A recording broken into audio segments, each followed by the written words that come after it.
কি খাওয়ার শুধু হালালই না, চিটাঙ্গের ওলামা ইকরামদের অনেকে, আমরা চিটাং পড়াশোনা করছি যখন, আমাদের উস্তাদরা অনেকে বলতেন শুটকি খাওয়া এটা হালাল না, শুধু সুন্নত। তো বলতাম সুন্নত কেমনে, এটা দলিল কি? দলিল দিয়া বলতেন যে সাহাবীরা একবার একটা বড় মাছ পাইছেন এক সফরে, সম্ভবত আম্বর নাম, আপনার নাম অনেকে হাদিসে জানেন। বিশাল একটা মাছ পাইছেন কোন একটা অভিযানে, যে সমুদ্র থেকে উপরে উঠে পড়ে গেছে বিশাল মাছ। তো সে মাছ তারা খেয়েছেন, খাওয়ার পর সেখান থেকে মাছ নিয়েও আসছেন।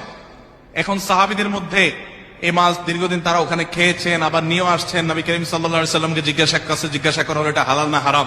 তো নবী করিম সাল্লাল্লাহু আলাইহি সাল্লাম সেটা খাওয়ার অনুমতি দিলেন এবং বললেন যে আর আছে কিনা। শুটকি খাওয়ার শুধু হালালই না, চিটাঙ্গের ওলামা ইকরামদের অনেকে, আমরা চিটাং পড়াশোনা করছি যখন, আমাদের উস্তাদরা অনেকে বলতেন শুটকি খাওয়া এটা হালাল না, শুধু সুন্নত।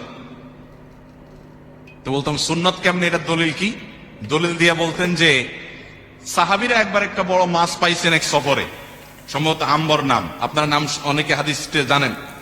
বিশাল একটা মাছ পাইছেন কোন একটা অভিযানে, যে সমুদ্র থেকে উপরে উঠে পড়ে গেছে বিশাল মাছ। তো সে মাছ তারা খেয়েছেন, খাওয়ার পর সেখান থেকে মাছ নিয়েও আসছেন। এখন সাহাবীদের মধ্যে এই মাছ দীর্ঘদিন তারা ওখানে খেয়েছেন, আবার নিয়েও আসছেন। নবী করিম সাল্লাল্লাহু আলাইহি সাল্লামকে জিজ্ঞাসা করা হলো এটা হালাল না হারাম। তো নবী করিম সাল্লাল্লাহু আলাইহি সাল্লাম সেটা খাওয়ার অনুমতি দিলেন এবং বললেন যে আর আছে কিনা।